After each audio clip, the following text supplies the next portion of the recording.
독재에 항거하며 학생과 시민들이 일으킨 4.19 혁명. 그 혁명은 63년이 지난 2023년 유네스코 세계 기록유산에 등재돼 세계인의 역사로 다시 태어났습니다. 그리고 또 하나의 혁명. 포악한 관리와 외세의 수탈에 맞서 조선 농민들이 전국에서 봉기한 1894년 동학 농민혁명.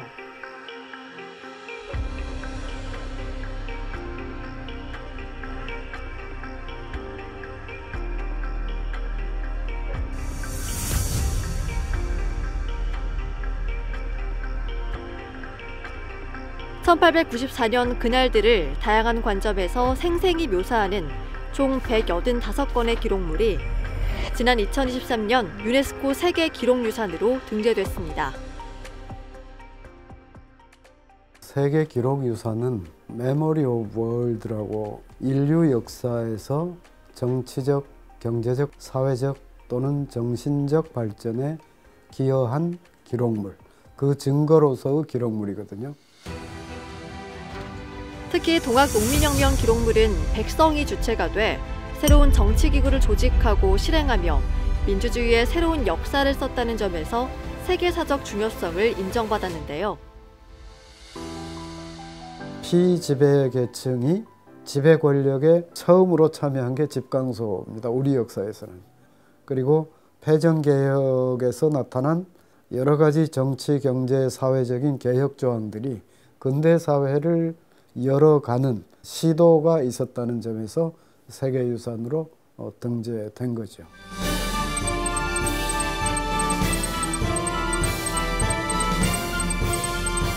평등하고 공정한 사회를 꿈꿨던 1894년의 염원. 130년이 지난 지금 1894년의 간절했던 열망에 다시 한번 귀 기울여 보려 합니다. 정월 대보름을 닷새 앞둔 차가운 겨울밤, 농민 수천 명이 고부 관하로 달려갑니다. 가난하고 힘없는, 그래서 늘 빼앗기고 핍박당하던 이들이 역사의 전면에 등장하는 아래로부터의 혁명, 그 시작이었습니다. 조선 전역을 뒤흔든 농민들의 함성을 누군가는 반란으로, 누군가는 항쟁으로 기억하고 있습니다. 급박하고 어지러운 세태 속 담겨진 그날의 기록. 거기에는 어떤 이야기가 담겨 있고 오늘을 살아가는 우리에게 시사하는 바는 무엇일까요? 세계 역사 속 한 페이지가 된 들불의 흔적, 더 1894에서 따라가 봅니다.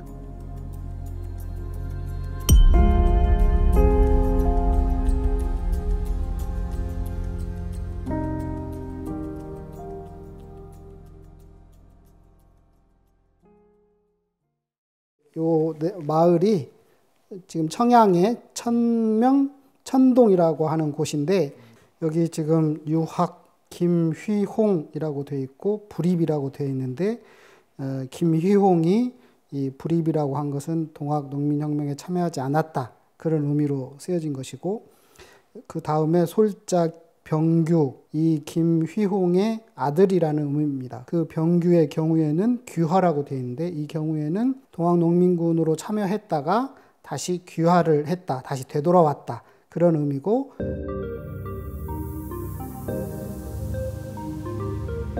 (1894년 11월) 작성된 유해성책이라는 이름의 이 책은 총 10페이지로 된 마을 성분 조사서이자 보고서입니다. 마을 유학자들의 모임인 유회의 회장 김학현이라는 사람이 지방관에게 마을 주민들의 동학 농민혁명 참여 여부를 작성해 보고했는데요. 총 39명의 마을 남성 이름이 적혀있는 이 책에는 아버지와 아들, 형과 동생과 같은 가족관계부터 지방군대인 소고군 소속 여부에 대한 정보도 상세하게 적혀 있습니다.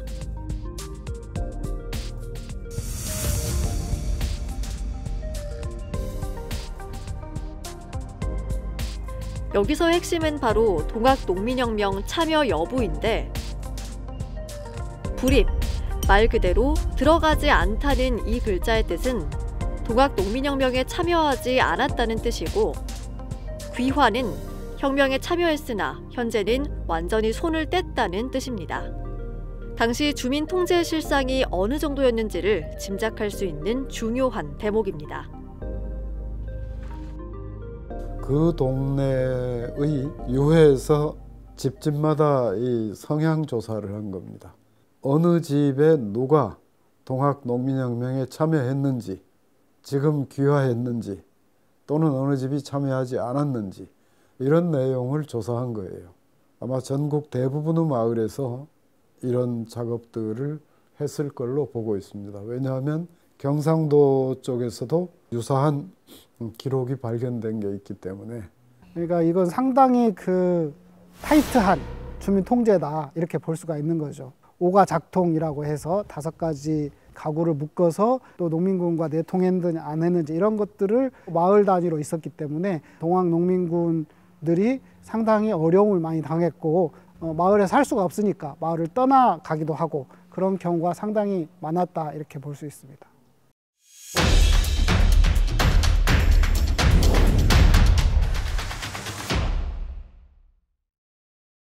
동학농민혁명이 끝나고 참여했던 분들의 삶은 어땠을까요? 네. 이런 상황 속에서 유해성책이라는 게 이게 만들어진 건데 여기에 이름이 올라가 있는 분들의 그 당시 삶은 어땠을지 그리고 남아있는 가족들의 안부는 지금 어떨지 좀 궁금합니다. 이제 표지에 네. 청면 천동이라고 되어 있습니다. 네. 그래서 그 청면 천동이 바로 요 앞에 보이는 마을인데요. 네. 그럼 함께 한번 가보실까요? 네. 네.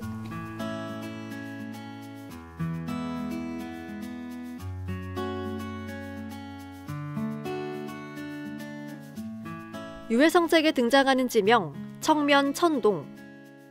혁명에 참가했던 이들과 다시 돌아온 이들, 그리고 남겨진 가족들은 이곳에서 어떤 삶을 일구고 살았을지 그 흔적을 찾아 나섰습니다. 현재 충청남도 청양군 청남면 일대의 마을인데요. 문서가 작성된 지 130년이 지난 지금도 당시처럼 예안 김씨 위주의 집성촌 형태를 유지하고 있었습니다.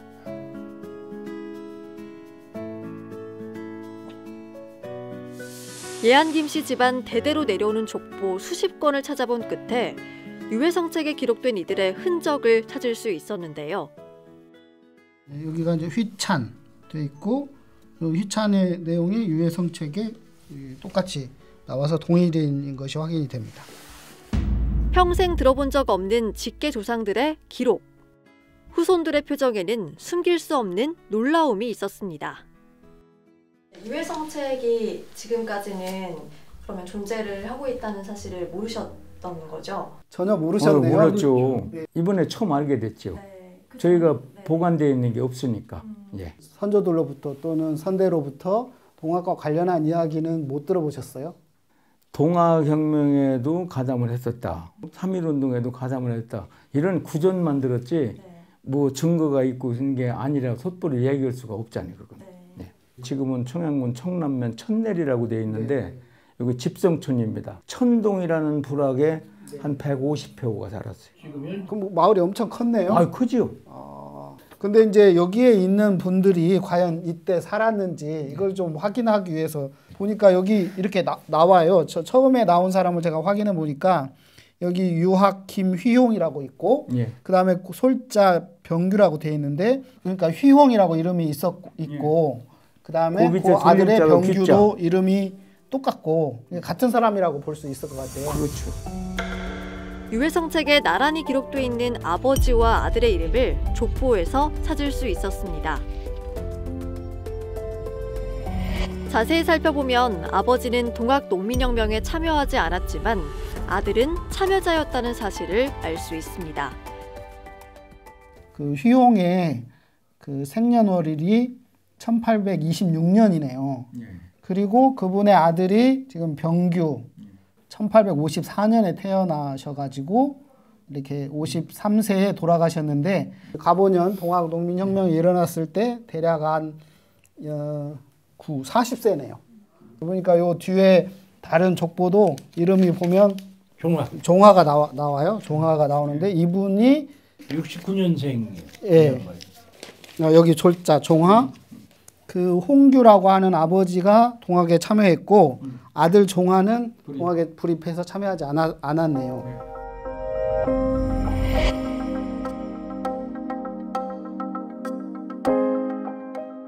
휘자하고 귀자가 많아요. 네, 많아요. 그래서 휘자는 우리 문 중에 24세, 24세. 귀자는 25세예요. 네. 현자 돌림도 있네요. 현자는 이제 귀자 밑이. 그 아래, 네, 아래. 아래지. 아래. 휘, 규, 현이라는 글자가 자주 등장하는데요. 이 세 글자가 휘, 규, 현 순서의 돌림자라는 사실을 확인했습니다.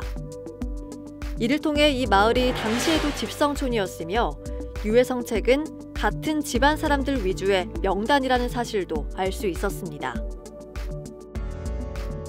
명단을 보니까 명단이 우리 김씨들은 다 있습니다. 그 명단에 소씨 한 분, 전씨 한 분, 윤씨 한 분이 계신데 그분들 소씨도 우리 예안문중이 처가고 또 전씨도 처가지고 윤씨도 처가지고 그러니까 사위들입니다. 아마 이 김학현이라는 사람이 제가 볼 때는 이 문서를 작성한 주체였을 가능성이 많아요. 마지막에 리 회장, 김학현 이렇게 돼 있으니까 마을을 대표하는 사람으로서 아래쪽이죠. 휘자, 귀자, 현자니까. 현자. 제일 낮은 돌림자가 왜 네. 이렇게 회장을 하시는 건가요? 종손들은 학렬이 낮아도 나이가 많아. 지금 보면 종손이에요. 예. 여기 보면 종손이 많네. 되게 장어로지. 쭉 지금 그 종손의 직계로 이 학현이 됐으니까 예안문이 종손이요. 그런 것도 확인이 되네요. 그 마을의 종손의 역할도 하지만 마을의 어떤 책임자, 대표성이 있고 그게 요 자료를 통해서 또 확인이 되네요. 네. 저희들이 그 자료를 몰랐는데 또 오래된 족보 찾아보니까 전부 이 동네 사시던 분들이고 또 후손들이 여기 또 살아있고 그 역사를 찾았다는 자체가 기쁨으로 알고 잠 안 자고 열심히 하여튼 노력도 하고 맞춰보니까 사실관계가 맞으니까 기분이 무척 좋습니다. 지금 처음 봤습니다. 혹시라도 뭐 자손들에게 피해 있을까 봐 자손들한테 전화를 안 한 것 같습니다. 옛날에 동학영문에 가담했다면 처벌받았잖아요.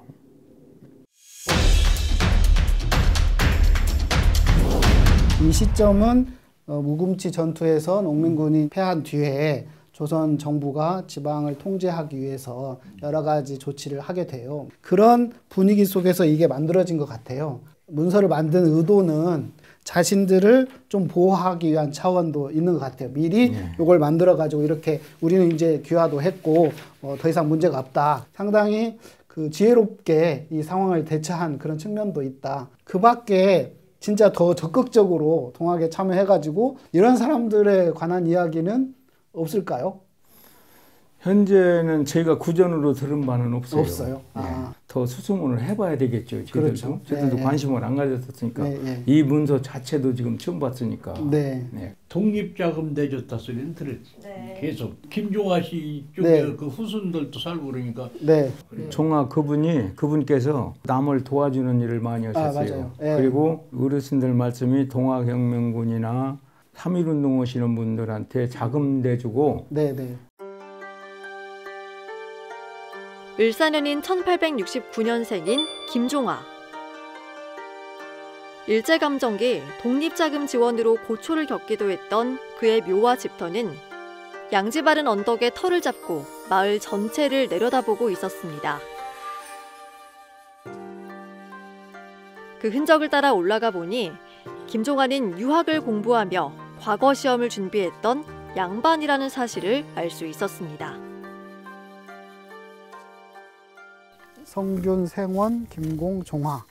김종화의 묘고 성균관에서 생원 시험을 봐가지고 합격을 했다라는 의미입니다. 네. 네. 근데 여기 이제 중요한 내용 중에 하나는 빈공한 사람들을 이렇게 구휼했다. 그러니까 흉년에 이렇게 물자도 제공하고 식량도 주고 이런 활동을 했다. 네. 그러면 이분이 동학과 어떤 관계가 있고 유해성책과 어떻게 관계가 있느냐? 네. 아버지 홍규는 귀화라고 돼 있고 네. 이분은 불입이라고 돼 있어요. 네. 어떻게 보면 좀 아버지가 아들을 보호하려고 일부러 불임 명단을 올리지 않았나. 그때 시대상은 아버지가 참여하면 아들도 참여하는 게 당연했던 시대 같거든요. 아들을 보호하기 위한 그런 의도가 충분히 있었다. 그런 생각이 듭니다. 네.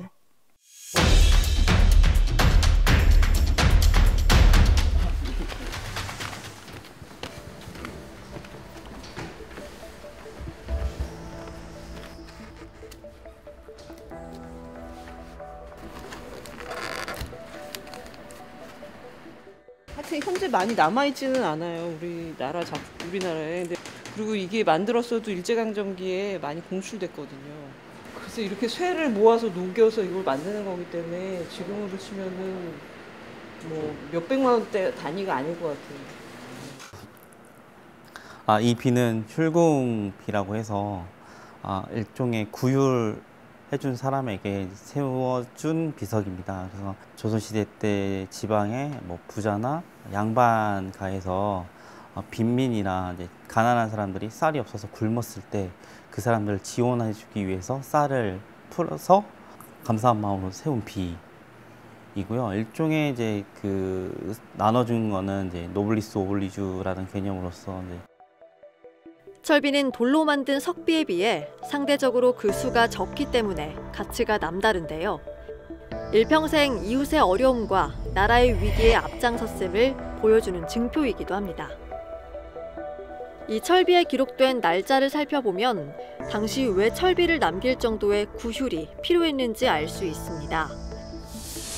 당시는 전 세계적으로 최대 5천만 명의 목숨을 앗아간 스페인 독감이 유행했고 기록에도 남을 만큼의 대홍수로 인해 먹을 식량조차 없을 시기였습니다.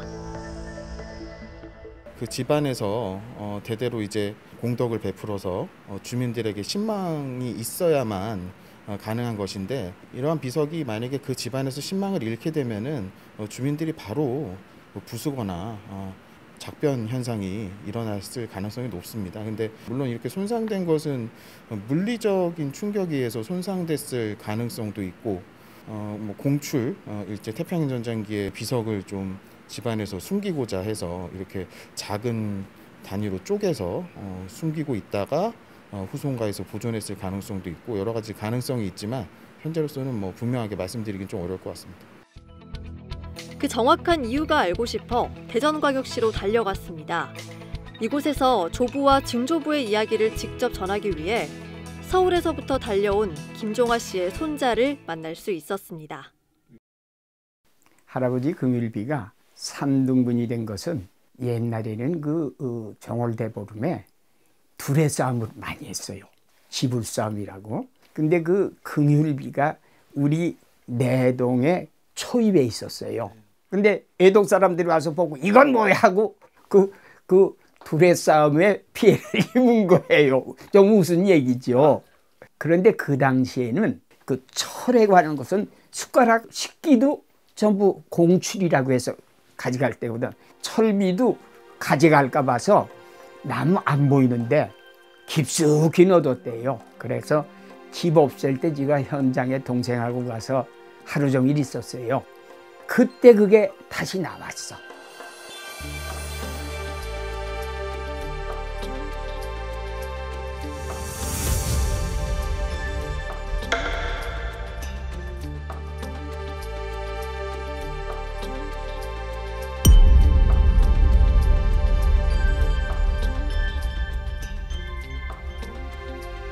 증조 할아버지도 동학과의 관계는 없을 겁니다.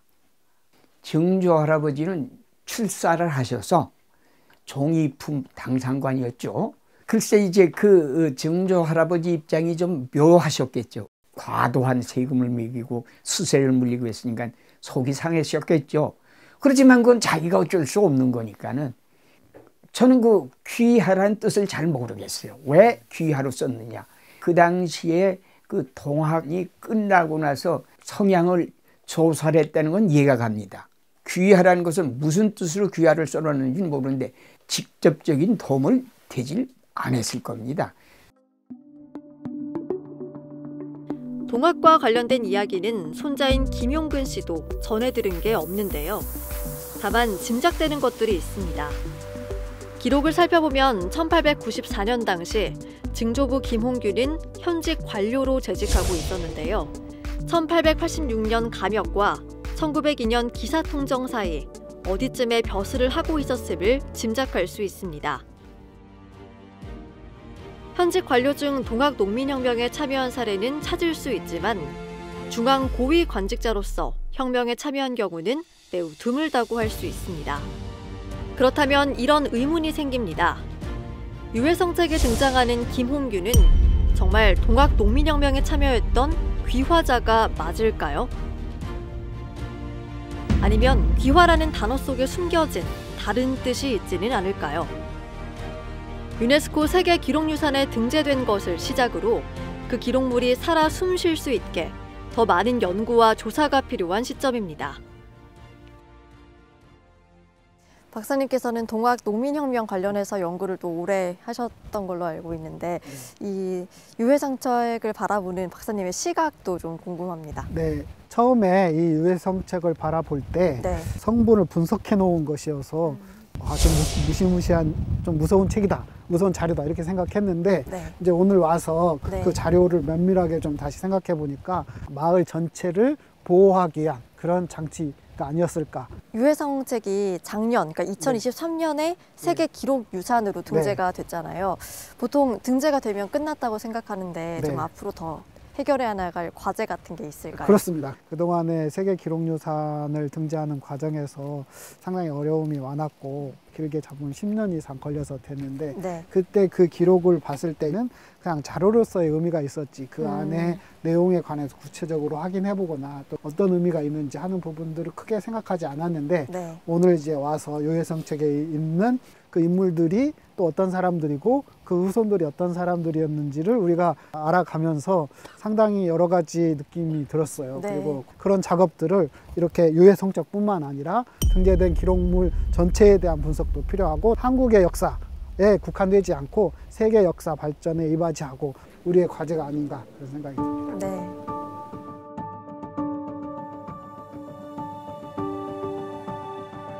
직접 마주쳤던 1894년의 흔적, 세계 기록유산 기록물 속 인물과 그 후손들의 이야기, 그리고 그 안에서 발견하는 새로운 사실과 의미. 세계 기록유산 등재는 또 하나의 시작임을 느끼는 순간입니다. 그 시작점으로 다시 한번 돌아가 봅니다.